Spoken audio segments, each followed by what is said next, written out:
Sa ngalan ng Ama, ng Anak, at ng Espiritu Santo, Amen. sumainyo ang Panginoon. At sumayo rin. Mga kapatid, sa araw na ito ating pinagdiriwang ang banal na kapistahan ng pagiging martir o pagpapakasakit ni San Juan Bautista. Tayo din ay tinatawag na manindigan sa katotohanan.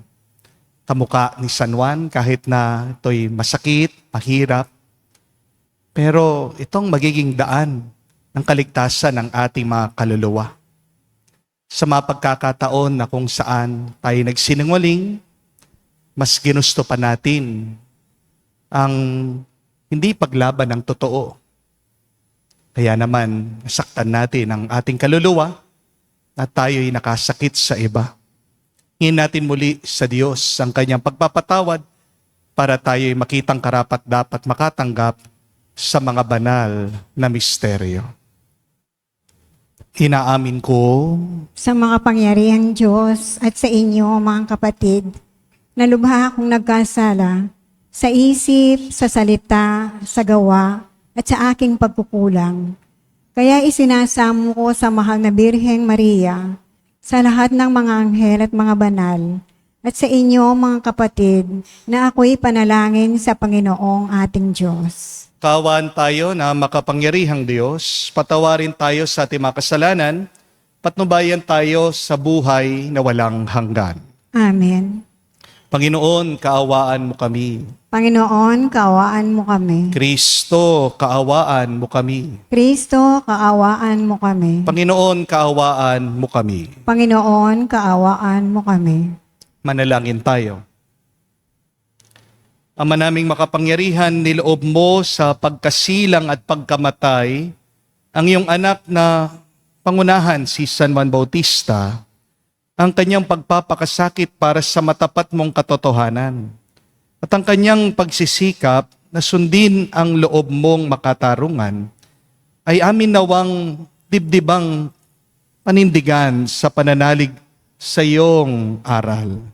Sa pamagitan ni Jesucristo kasama ng Espiritu Santo, magpa sa walang hanggan. Amen.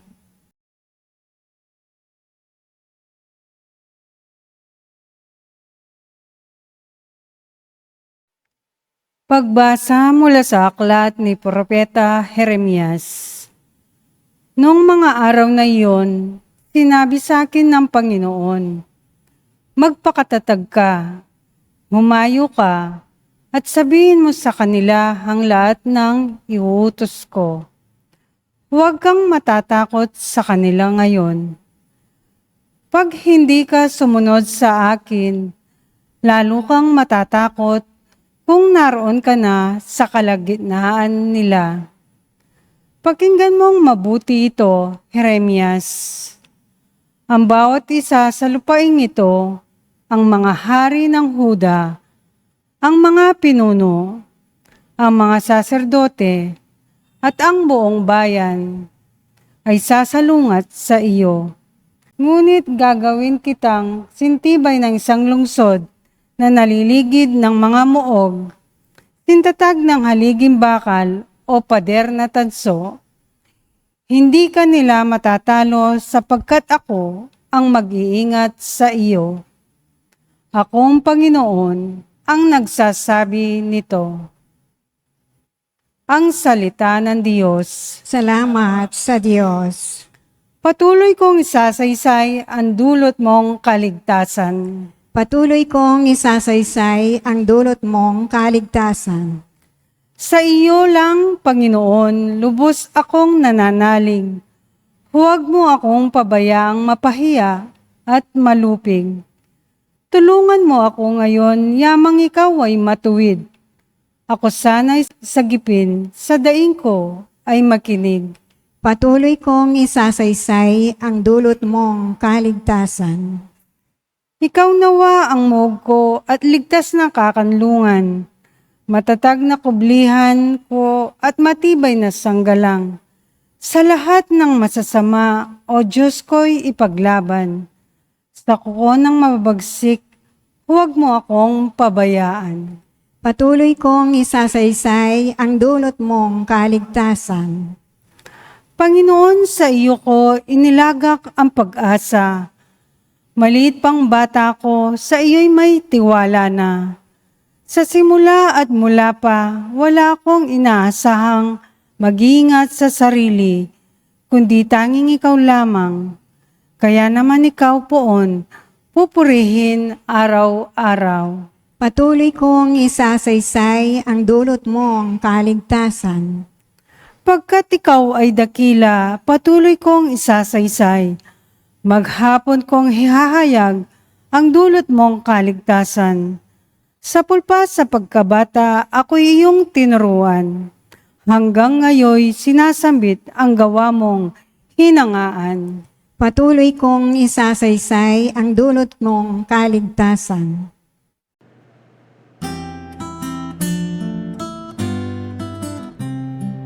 Alleluia, alleluia, alleluia, alleluia, alleluia, alleluia, alleluia, alleluia, alleluia, alleluia, alleluia, alleluia. Mapalad ang iniuusig sa gawang puspos ng bait, pagkat may kakamting langit. Alleluia.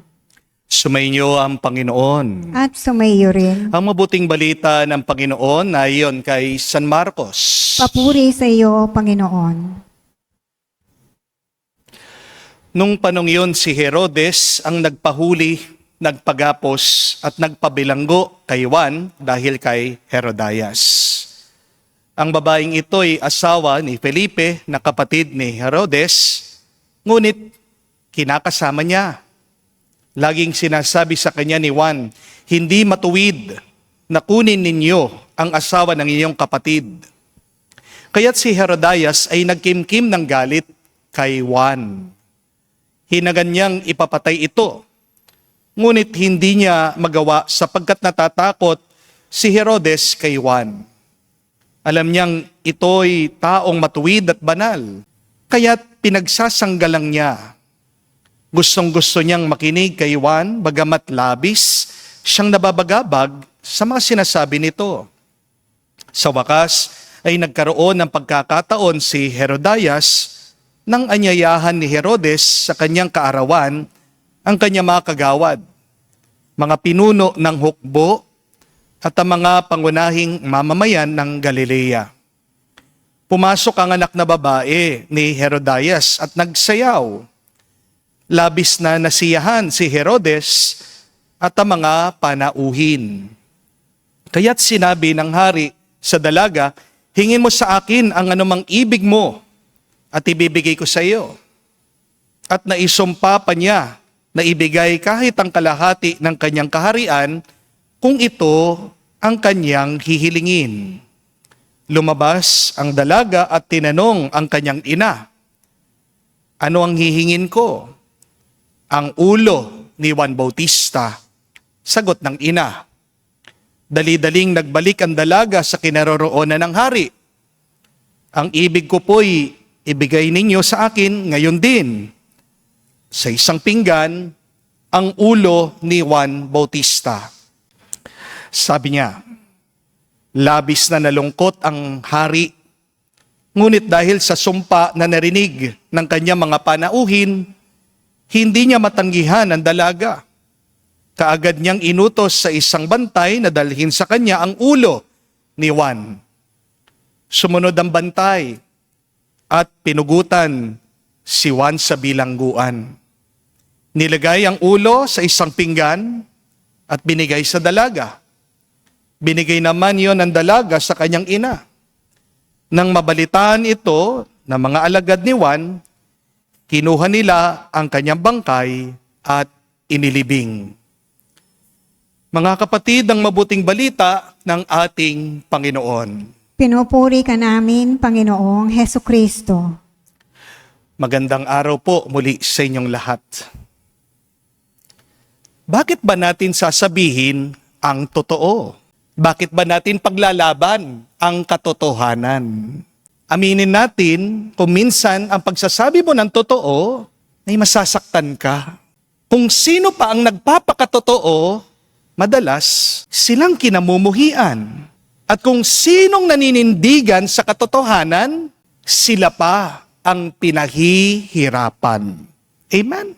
Many times, the truth is uncomfortable. The truth is inconvenient. And sometimes, the truth hurts. May nakausap po ako na nagtatrabaho sa DPWH. Sabi niya, Father, ang hirap na hindi tumanggap ng lagay.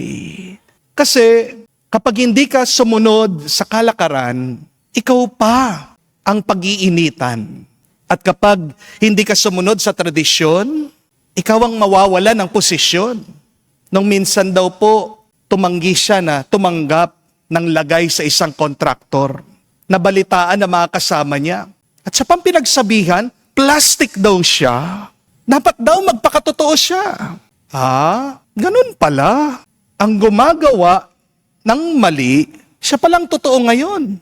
Ang nagpapakabuti, siya palang teke. May isa din po akong nagsaserve sa simbahan dati. Kinekwento niya. Nalaman niya may babae pala. Yung kapitbahay niya. At tanong ko naman sa kanya, bakit hindi mo sabihin dun sa lalaki? Kawawa naman ang misis niya. Niloloko siya ng mister niya. At sumagot po siya sa akin. Alam niyo, sabi niya, Father, chismosa lang ako, pero hindi ako pakilamera. Kung pinabarangay pa ako, baka sabihin sa akin itong lalaki, nangingialam ako ng buhay ng may buhay ng iba. Ganun pala ngayon, no? Mas mabuti pala ang maging chismosa, huwag ka lang maging pakialamera. Kaya hindi po nakakapagtaka, di po ba? Bakit ang daming sinungaling ngayon? Kasi kapag naging totoo ka, kamumuhian ka, mapapahamak ka, at maghihirap ka. Amen? That is the reality. The truth will cost us. Hindi malayo, mawawalan ka ng kaibigan kapag meron ka ng paninindigan. Hindi ka rin yayaman sa pagiging honest. Tatawagin ka pang KJ, Killjoy, kontrabida, o nagbibida-bida.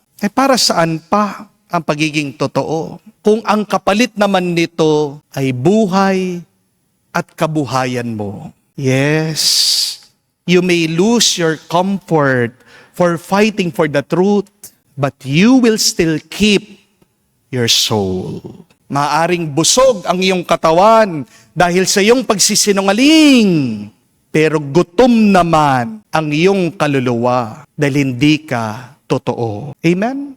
Maaring ngayon, hindi pansin ang iyong katawan, pero kukulitin ka ng konsensya mo. Your body keeps score. Your body remembers you are lying, and God sees what you are doing. Darating din ang araw, sisingilin ka ng katawan mo dahil hindi katotoo. At ang mga sakit natin ngayon, galing yan sa ating pagsisinungaling. Pero ang malusog na katawan, yan ay galing sa katawan na nabubuhay sa katotohanan. At ang masayang tao ay ang taong may malinis na konsensya. Di po ba? You may keep living a lie, but your body knows. Your soul knows. And God knows the wrong that you are doing. Everything that we do has a consequence. Maring hindi mo pa nararanasan, nakikita ngayon, may bunga ang lahat ng iyong ginagawa, lalong-lalo na ang iyong pagkukubli sa katotohanan. Di bali nang mawalan ka ng ginhawa dahil pinaglalaban mo ang totoo. Wag lang sanang mawala, kapatid, ang kaluluwa mo. Ito po ang dahilan bakit si San Juan, kahit sa panganib ng kamatayan, hindi po siya tumigil na sabihin, ipaglaban ang katotohanan. St. John the Baptist spoke the truth even if it will hurt him. Kahit na alam niya, delikado. Sinabihan niya si Haring Herodes, mali Ang ginagawa mo, tignan nyo na, dahil nagsalita siya, dahil nanindigan siya sa katotohanan, pinugutan siya ng ulo. Oo, nawalan man ng buhay si San Juan, pero nakamtan naman niya ang buhay na walang hanggan. Madalas, mas madali po ang magsabi ng mga white lies. Mas madali ang manahimik, mas madali ang sumabay sa mali. Para wala na lang gulo. Pero hindi ibig sabihin, madali, ito po ang mabuti. Convenience does not make it right and good. Walang masama sa pagnanais po natin maging maginhawa ang ating buhay. Yan din ang gusto ng Diyos para sa atin. Pero sana naman gawin mo sa tama at mabuting paraan. Ngayong pagnanasa maging madali ang iyong buhay. Kasi kung meron kang nasasaktang iba, kung meron kang nilolokong tao, walang kwenta yung makakamtan mong maginhawang buhay. Di po ba? Masarap ang nararanasan ng iyong katawan, pero alam mo, malungkot, umiiyak ang iyong puso't kaluluwa.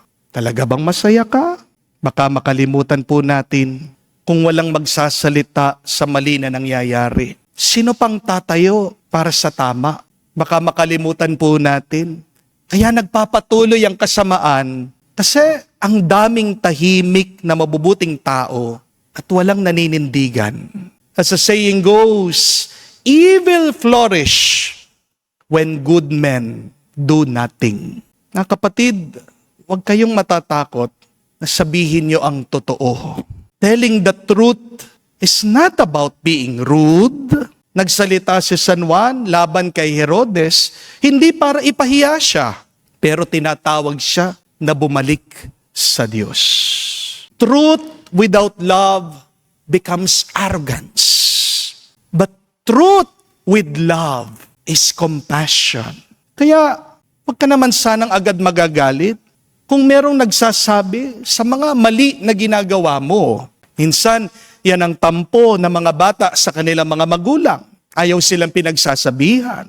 Pero dapat pasalamat ka kapag pinagagalitan ka ng magulang mo kasi nagmamalasakit lang sila sa'yo.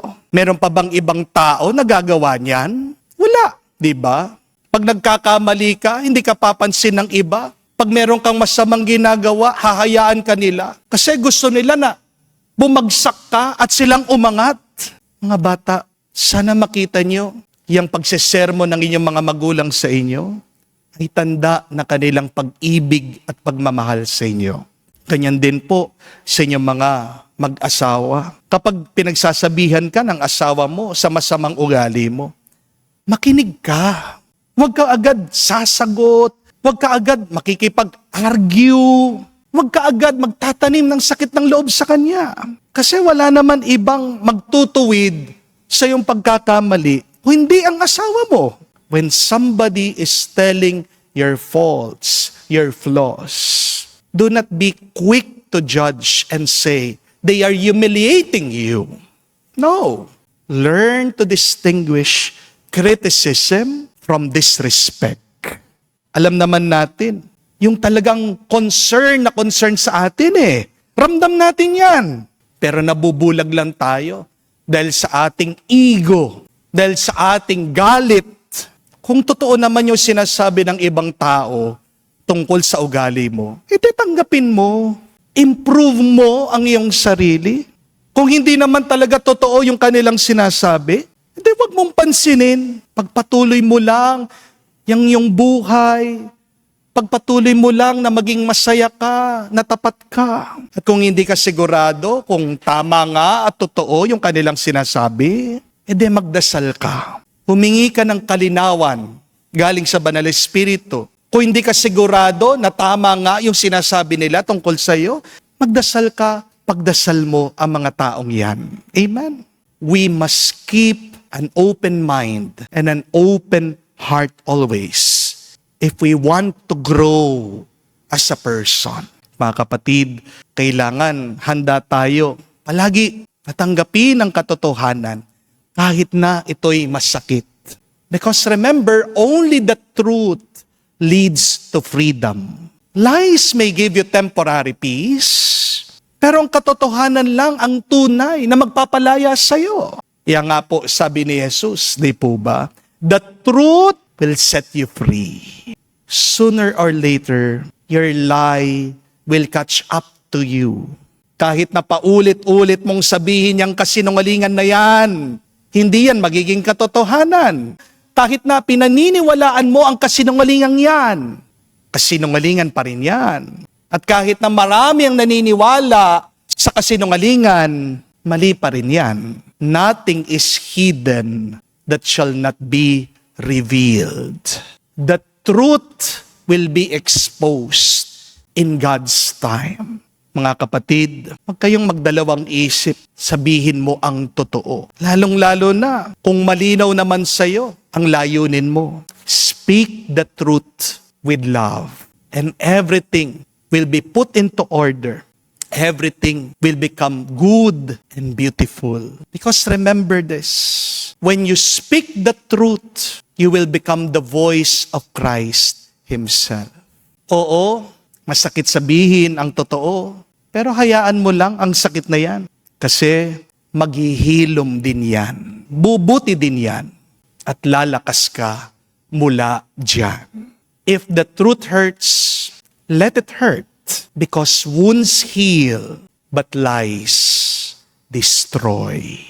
I will repeat that. Please remember that. The truth may hurt, but wounds heal. And lies, they always destroy. Kaya magdasal po tayo, mga kapatid, sa banalamisang ito. Sabihin po natin sa Diyos, Panginoon, bigyan mo kami ng tapang kamukha ni San Juan Bautista. Nang sabihin namin ang katotohanan, hindi para ipahiya ang iba, o hindi para ilapit sila muli sa iyo. Kahit na ito'y masakit, dahil sa katotohanan lang, kami lalaya, bubuti at gaganda ang aming buhay. Sabihin po natin, San Juan Bautista, ipanalangin mo kami ngayon at magpakailanman. Amen. Tumayo po tayo. Mga kapatid, marami ang nagpapatotoo sa kanilang pananampalataya sa pamagitan ng kanilang buhay. Dahil sa pagkabatid natin ng ating misyon sa mundo ay maging mga propeta. Manalangin tayo sa ating mapagmahal na Ama na gawin tayong tapat sa ating bukasyon. Ating sabihin, Panginoon, dinggin mo kami. Panginoon, dinggin mo kami. Ang simbahan naway may tapang na tuparin ang kanyang propetikong misyon na ipahayag ang ebanghelyo nang walang takot o kompromisong manalangin tayo sa Panginoon. Panginoon, dinggin mo kami. Ang mga naglilingkod sa pamahalaan naway magkaroon ng budhing matatag na nakabatay sa katapatan at moralidad. Manalangin tayo sa Panginoon. Panginoon, dinggin mo kami. Ang ating pamayanan naway manindigan at magsalita para sa katarungan at dignidad ng tao. Manalangin tayo sa Panginoon. Panginoon, dinggin mo kami.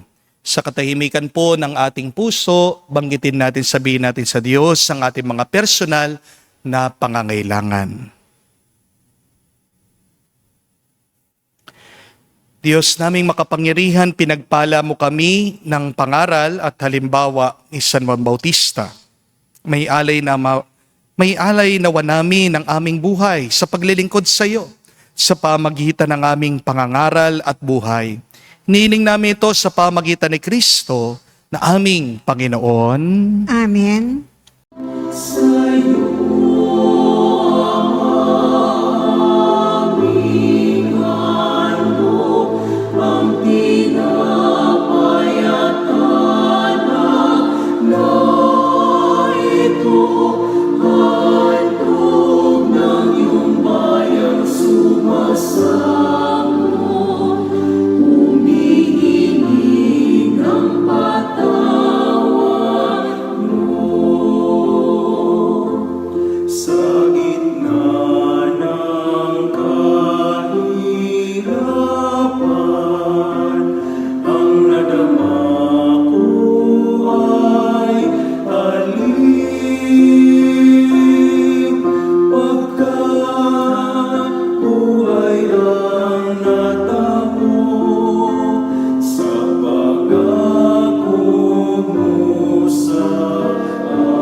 Manalangin kayo mga kapatid para ng ating mapaghahain ay kalugdan ng Diyos amang makapangyarihan.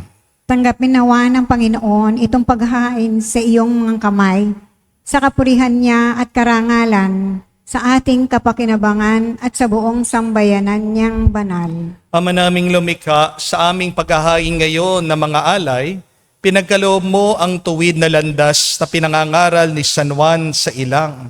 At sa dugo niyang dumanak ay matapang niyang tinahak sa pamamagitan ni Jesucristo kasama ng Espiritu Santo, magpa sa walang hanggan. Amen. Sumainyo ang Panginoon. At sumayo rin, Itaas sa Diyos sa inyong mga puso at diwa.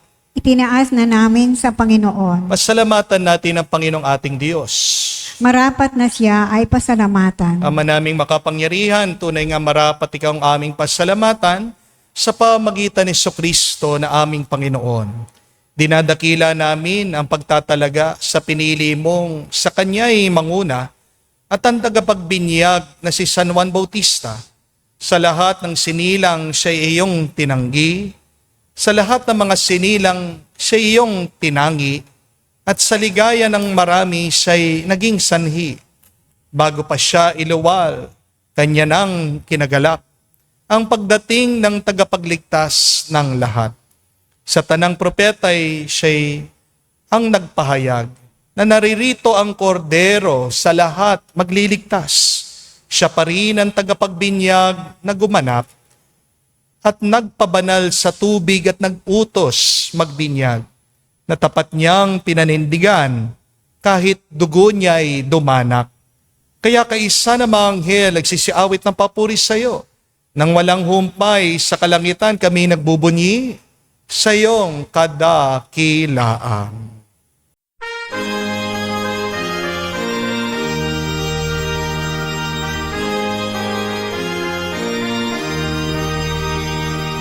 Santo, Santo, Santo, Panginoong Diyos ng mga hukbo. Napupuno ang langit at lupa ng kadakilaan mo. Hosana sa kaitasan, pinagpalang na paninito sa ngalan ng Panginoon. Hosana sa kaitasan, Hosana sa kaitasan.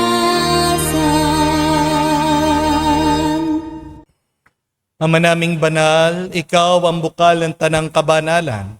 Kaya't sa pamagitan ng iyong Espiritu, gawin mong banal ang mga kaloob na ito, upang para sa amin, maging katawan at dugo ng aming Panginoong Heso Kristo.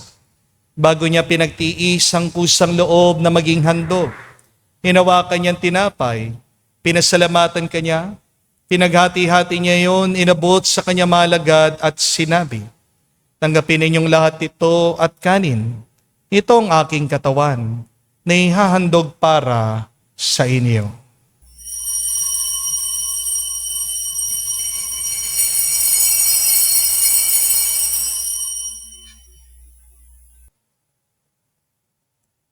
Gayon din naman na matapos ang hapunan, hinawakan niyang kalis, muli kanyang pinasalamatan. Inabot niyang kalis sa kanyang mga alagad at sinabi, tanggapin ninyong lahat ito at inumin. Ito ang kalis ng aking dugo, ng bago at walang hanggang tipan. Ang aking dugo na ibubuhos para sa inyo at para sa lahat, sa ipagpapatawad ng mga kasalanan. Gawin ninyo ito sa pag-alaala sa akin.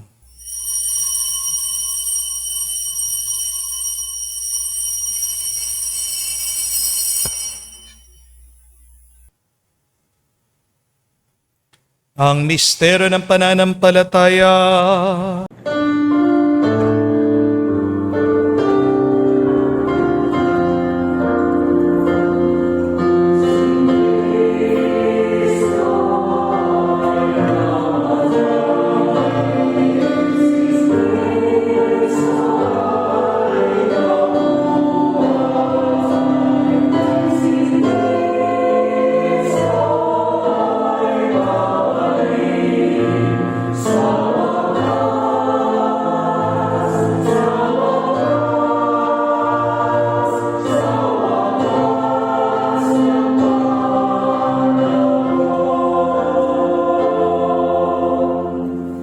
Ama, ginagawa namin ngayon ang pag-alaala sa pagkamatay muling pagkabuhay ng iyong anak. Kaya tinialay namin sa iyong tinapay nagbibigay buhay at ang kalis sa nagkakalob ng kaligtasan. Kami nagpapasalamat dahil kami iyong minarapat na tumayo sa harap mo para maglingkod sa iyo. Sinasamo namin kami magsalo-salo sa katawan at tugon ni Kristo ay mabuklod sa pagkakaisa sa pamamagitan ng Espiritu Santo. Amalingapin mong iyong simbahan, laganap sa buong daigdig. Puspusin mo kami sa pag-ibig. Kaisa ni Leon ang aming Santo Papa, si Florentino aming Arsobispo at ng Tanang Kaparian. Alalahanin mo rin ang aming mga kapatid na nahimlay may pag-asang sila'y muling mabubuhay. Gayon din naman lahat ng mga pumanaw. Kawan mo't sila't patuloyin sa iyong kaliwanagan. Kawan mo't pagindapatin kaming lahat na makasalo sa iyong buhay na walang wakas. Kaisa na mahal na Birhen Maria, Ina ng Diyos, kaisa ni San Jose ang kanyang malwalhating esposo, kaisa na mga apostol, lahat ng mga banal, si San Juan Bautista, na namuhay dito sa daigdig na kalugod-lugod sa iyo. May pagdiwang nawa namin ang pagpupuri sa ikararangal mo sa pamagitan ng iyong anak aming Panginoong Heso Kristo. Sa pamamagitan ni Kristo, kasama niya at sa Kanya, ang lahat ng parangal at papuri ay sa iyo, Diyos Ama, makapangyarihan, kasama ng Espiritu Santo, magpasawalang hanggan. Amen, amen, amen. Sa nakagaling na utos sa turo ni Jesus sa Panginoon natin at Diyos, ipahayag natin ang lakas loob.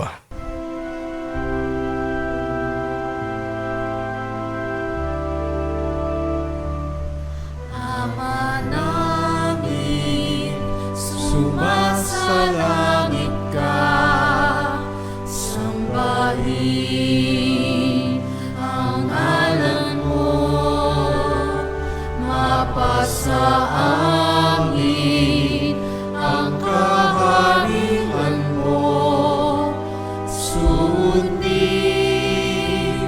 ang loob mo dito sa lupa para nang sa langit.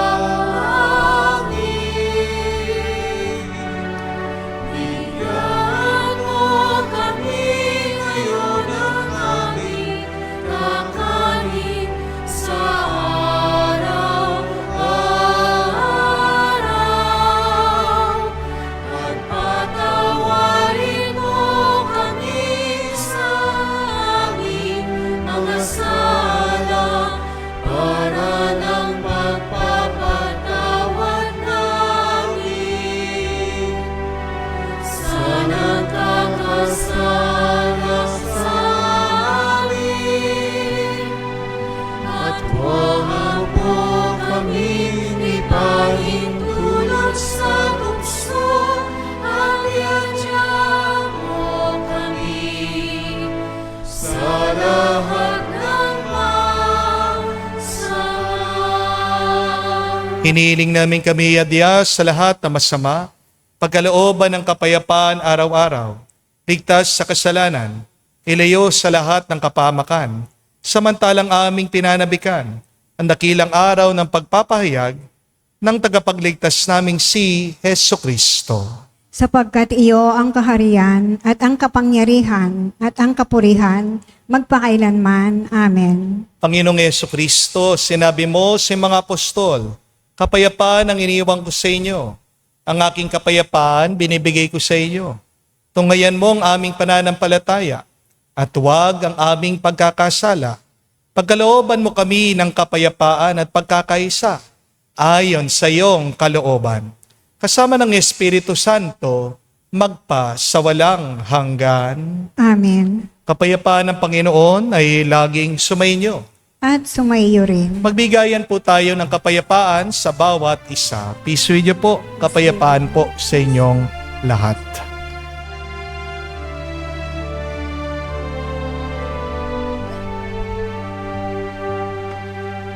Kordero ng Diyos na nag-aalis ng mga kasalanan ng sanlibutan, maawa ka sa amin. Maawa ka sa amin. Kordero ng Diyos na nag-aalis ng mga kasalanan ng sanlibutan, maawa ka sa amin. Maawa ka sa amin. Kordero ng Diyos na nag-aalis ng mga kasalanan ng sanlibutan, ipagkaloob mo sa amin ang kapayapaan.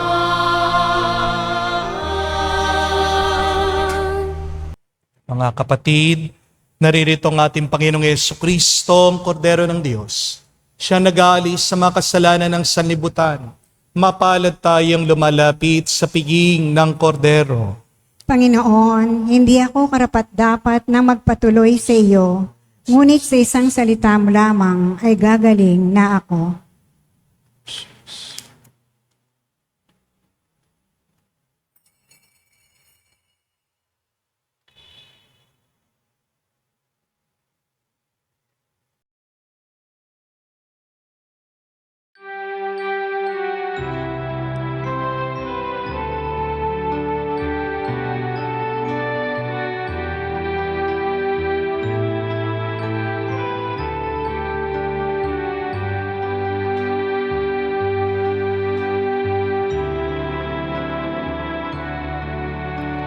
Alam mong pagkatao ko,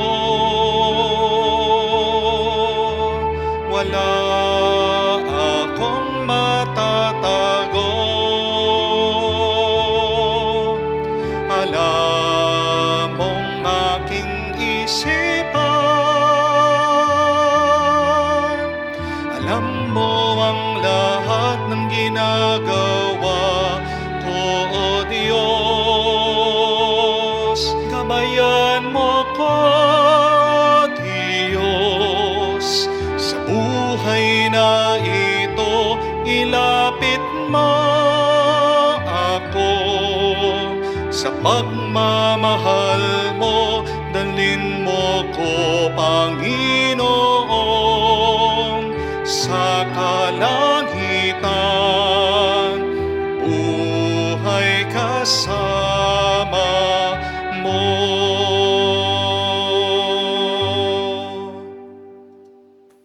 Manalangin tayo. Ama naming mapagmahal, sa aming pagsasalo sa banal na pakikinabang, ngayong pinagdiriwang ang pagsilang sa kalangitan ng tagapagbinyag na si San Juan. Pagkaloob mong sambahin namin ang inilalahad nitong buhay at ikagalak naming lalo ang pagganap nito araw-araw. Sa pamagitan ni Jesucristo kasama ng Espiritu Santo, magpa sa walang hanggan. Amen. Walang masama sa pagsasabi ng totoo. Kahit na ito'y makakasakit sa iba, kung alam mo naman ang layunin mo, ang dahilan mo, bakit mo sinasabi ito? Truth said in love is compassion. Keep on telling and saying the truth even if it hurts. Dahil ang mga sugat gagaling din.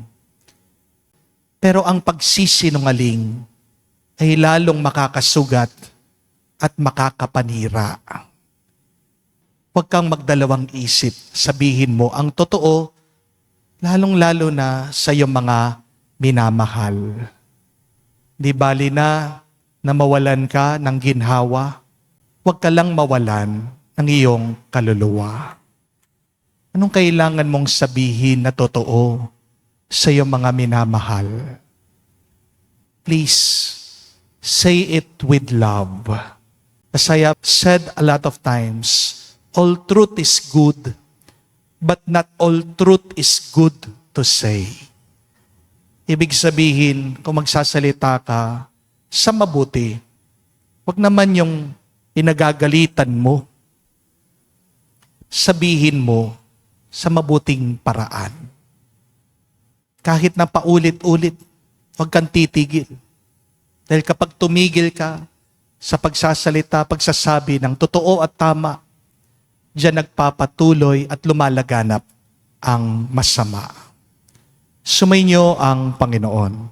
At sumayo rin. At kayo'y basbasan ng Diyos, makapangyarihan sa lahat. Sa ngalan ng Ama, ng Anak, ng Espiritu Santo. Amen. Ang ating misa ay natapos na. Humayo kayo sa kapayapaan ni Kristo. Salamat sa Diyos.